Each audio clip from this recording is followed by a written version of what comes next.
Bonjour à tous. Courir pour la planète nous permet de parcourir les plus beaux lieux de France. Direction cette fois l'île de Ré pour rencontrer celui qui a été directeur stratégique du groupe Lafarge. Aujourd'hui cofondateur de GreenMed, il veut décarboner le monde de la construction. Et pour ce faire, GreenMed, par une technologie disruptive, a mis au point un liant hydraulique le plus bas carbone du marché. Je vous avoue que je suis très intrigué car il s'agit peut-être là d'une véritable révolution. Alors partons vite à son rencontre sur cette belle île. C'est parti les amis.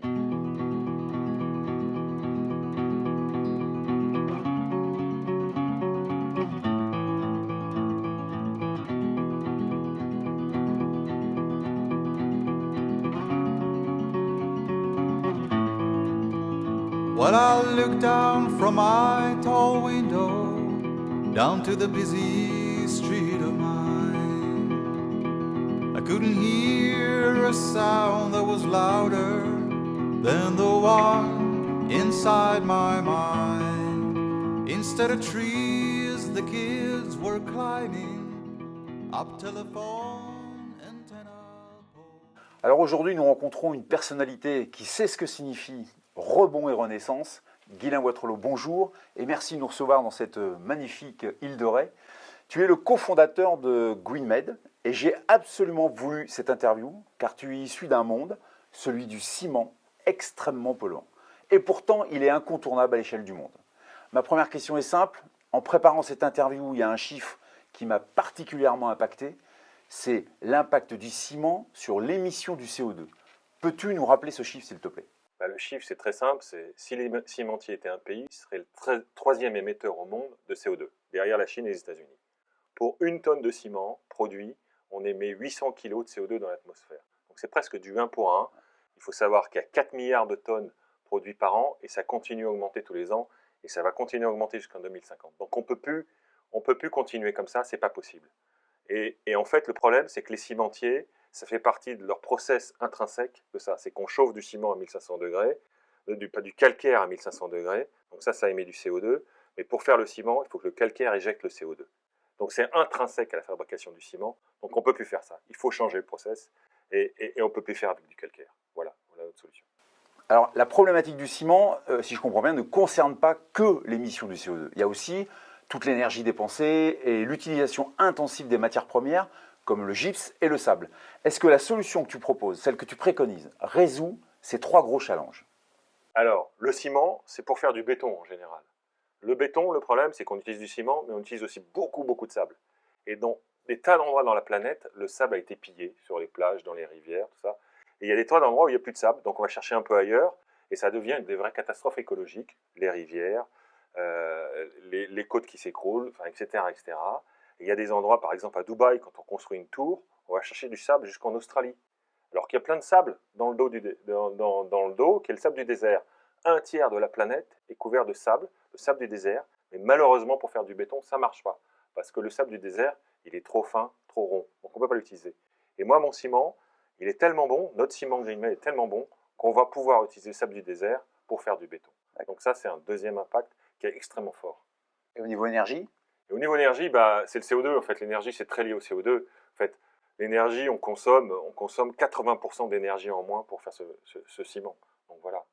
Donc ça, et je crois aussi qu'on utilise beaucoup de gypse. Et toi, tu utilises le gypse d'une façon particulière. Il nous faut une matière première. Pour le ciment, en général, c'est le calcaire. Donc il faut des grandes carrières de calcaire. Nous, on utilise du gypse. Mais on ne va pas aller chercher le gypse naturel, parce que ce serait aussi des calcaires. Il faut savoir qu'il y a des tas d'industries qui ont du gypse, qu'on appelle du gypse synthétique. Donc c'est un sous-produit d'industrie comme le phosphate. Pour une tonne de phosphate, tu fais 4 tonnes de phosphogypse. Et ça, il y en a la moitié qui est utilisée, il y en a la moitié qui est mis dans des trous, voire mis dans la mer.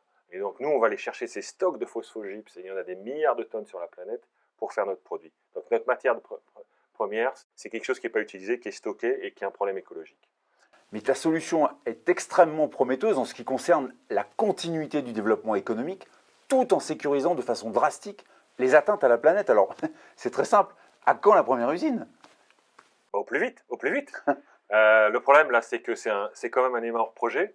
Donc, c'est un projet industriel. On a des brevets.